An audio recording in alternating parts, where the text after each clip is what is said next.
Welcome to the AnthroArt podcast, a space of anthropological insight connected to real-life situations. Here we explore topics of social inequality and inclusion, sustainability, and the social self. We aim to bring a more nuanced understanding of our world and its challenges, but also inspiration and ideas on how to solve them together. We hope you enjoy it.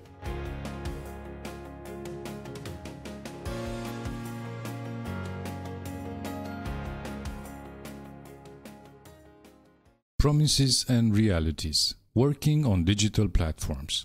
A text written by Julius-Cezar MacQuarie for AnthroArt, read by Daniel Popa. Sara is a Bolt driver I met in Oradea in the summer of 2021. Sara offers an alternative transport service as written on her work ID. The digital platform company Bolt, where Sara works, is a transport operator in Romania. To refer to her work, I could use labels such as ride hailer, driver for hire, digital platform worker, or entrepreneur. Alongside companies such as Uber or FreeNow, Bolt has become ubiquitous in Romania in recent years, especially since the beginning of the COVID-19 pandemic. These companies operate in what is globally known as the gig or shared economy or platform capitalism. In Romania, the information technology and communication sector has developed mainly in large cities like Bucharest, Cluj-Napoca, Timișoara or Oradea, hence the dubbing siliconised cities. They are characterized by processes of siliconization, transformation into smart cities that attract and concentrate digital nomadic investors and global techno-capital, and implicitly marginalize and disposes communities of local but unskilled workers of their physical and social capital. The IT&C sector is the star of the economy, even more productive in 2020 than in the years before the pandemic, according to Ziarul Financiar. At the regional level, Romania is an important player in the IT&C in terms of productivity and sector size after the Czech Republic, but ahead of Poland, Bulgaria, and Croatia. In this research project, I approached the IT&C sector as part of an unequal work system where one sector is celebrated and the contributions of others remain invisible. Recent studies focus either on the growth of the IT&C sector or on the algorithmic management systems of digital platforms in the gig economy. To my knowledge, few studies look at this type of work as part of an unequal system where low-paid workers in these sectors make possible the work of privileged IT&C workers or digital nomads. My objective is to investigate and make visible how the workforce in the IT&C sector relies on precarious and low-paid labor in the adjacent services such as passenger and freight delivery services. In the context of the pandemic, the number of platform workers and respectively online requests for delivery of products and taxi hire services such as Bolt and Uber has increased exponentially. The broader objective is to contribute to the understanding of contemporary capitalism and how it disciplines and extracts labor from what might be called disposable bodies. This system deprives workers of their physical and social capital, negatively influences the perception of their own social value and the value of their services relative to the professional hierarchy, and leads to the unfair allocation of resources. In short, it contributes to the growth of structural inequalities in the social fabric of siliconized cities. Initially, my preliminary research questions were: what does it mean to have as your manager an algorithm that monitors your every step? Are you really your own boss? Can you really work when and as much as you want, as the sharing economy promises? What types of inequalities do these workers experience? To find the answers, I thought of approaching manual workers from software companies, call centers, security guard staff, cleaning staff, or workers on digital platforms in alternative transportation, Bolt, Uber, FreeNow, and food delivery, Glovo and Panda. As my fieldwork progressed, I narrowed down the scope and aims to find answers to experiences of platform workers. I became interested in what they made of the promises and realities of being digital platform workers and part of the sharing economy. and who did or was most likely forced to do such work. That's how I met Sarah, a 50-year-old woman. From 2002 to 2020, Sarah and her husband transported Romanian migrants between Oradea and Milan on 15 to 16-hour journeys. In 2020, after the death of her husband, their transport company went to her son, and Sarah looked for another way to earn a living. In July 2021, she became a Bolt driver, the only woman to do such work in her city. For her, it meant to adapt her skills as long route driver to offering alternative transport services with a few runs per hour during peak demand. In her words, "A trip takes about 10 minutes, but of course I'm not paid for the time it takes to get to the client. I give rides within a 2 kilometers radius. If a ride is more than 5 kilometers away from where I am and the cost of the trip is low, I turn it down. So it's somewhere between 5 to 10 minutes of travel. Look, this week we've had only one ride after another, so that's like 4 trips per hour. It rarely happens that there are 5. The traffic in the city must be really quiet for that. Bolt is easier compared to carrying passengers long distances like I used to do with my husband. I was burdening my mind with all the stories that people were more than happy to dish out during the 15 to 16-hour journey. Bolt trips are short. A lot of young people use Bolt, and they don't like the chats. I have never had a client over the age of 50. Young people prefer Bolt because it's not like a taxi. When they call the driver, they see the price. If they like it, they confirm the trip. Drivers register their car, and if they pass Bolt's 45-point test, they start working as registered Bolt drivers.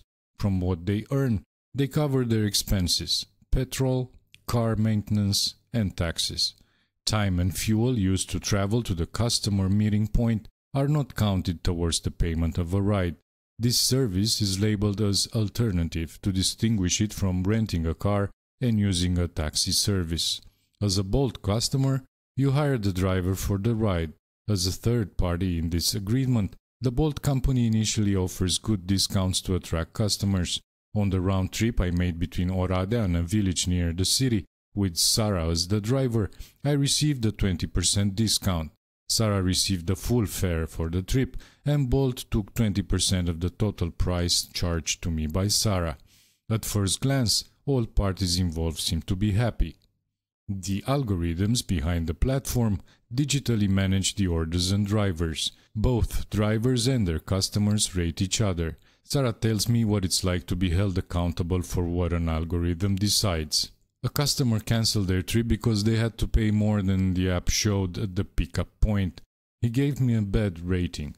My rating dropped from 5 to 4.5. Although it wasn't my fault as the driver, it was the app's fault. The Bolt app chose a GPS route that was more expensive for the customer, but I got the poor rating, not the Bolt app. Some customers complain to me that the prices are high and go up when there is demand. But I don't decide, the app does. A customer told me just today that he can only pay by card. He has no other options. That's why he has to ride with me. But he doesn't like that the prices keep going up. But it's not my fault. Others are unhappy that Bolt prices are the same as regular taxis. At first, Bolt was cheaper, 20% or 30% cheaper than the usual taxi fare. Now, that is not longer the case. I learned from Sarah that not everyone is happy with Bolt services, including herself. After 4 months as a Bolt driver, Sarah was experiencing problems with the way things work between her fleet manager and Bolt as a platform. Our discussions highlighted a characteristic of this type of work that is not mentioned in the existing literature on platform capitalism. In July 2021, Sarah learned from her mechanic that someone in town, a certain John, was hiring drivers. She was registered by him as a driver in his fleet on the Bolt digital platform a few days after Bolt started operating in Oradea. Initially, Sarah said their relationship was beneficial. John helped me, he did everything for me, downloaded the app to my phone, entered my details. It went very smoothly. He paid me every weekend. I don't know where he got the money from, but I was paid on time. John did the paperwork and managed the relationship with the authorities and everything related to Sarah's registration as a Bolt worker and the cars. For these services, Sara paid John 10% of her earnings. After a while, John informed Sara that she could no longer work for him more than 4 hours a day and more than 24 hours a week. Otherwise, the labor office in Oradea would find both her as a driver and him as the fleet owner. I can't risk something like that, John kept telling Sara. In November 2021, the situation changed even further. In Sara's words, "This week, after working 4 months in his fleet, he told me we have to stop next week, that I can no longer work for him. I don't know anymore. And there's also this. I picked up a customer today and said, 'Hello,' my usual way of greeting customers.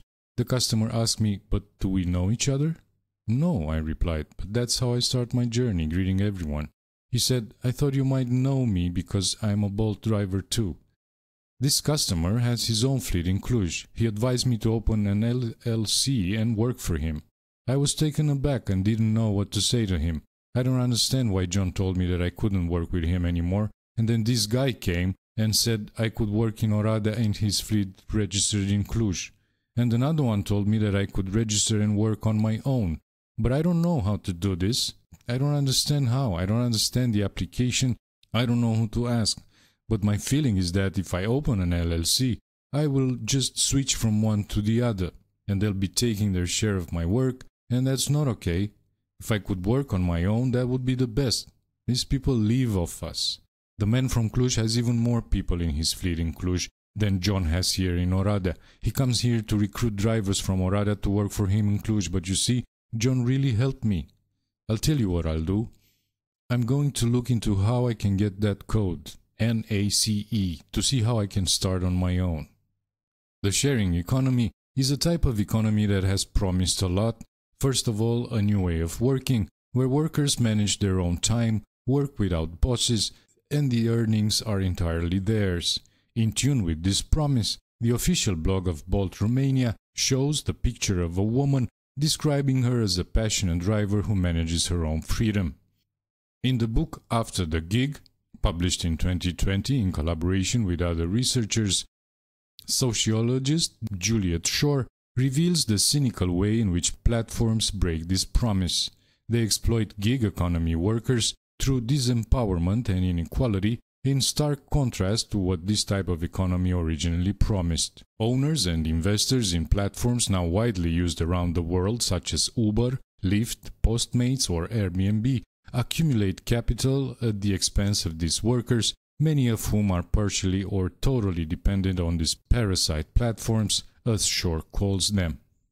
Sara's story brings to the forefront another type of parasite, the middlemen, who get a percentage of the workers' earnings. They are the hidden part of this platform worker and customer relationship. After all, Sara isn't really her own boss, she cannot work how and when she likes, and she doesn't get to keep all her earnings either. For me, her story opens a new direction of research into the functioning of the adjacent sectors that support the IT&C sector in Romania, but whose contribution is not recognized by the state or society at large. In closing, I reiterate Julius-Cezar's point that digital platforms can build bridges between people, not just walls as they seem to have done so far, with people like Sara largely left out. But embedding and enabling these values depends on the people who create and use these technologies.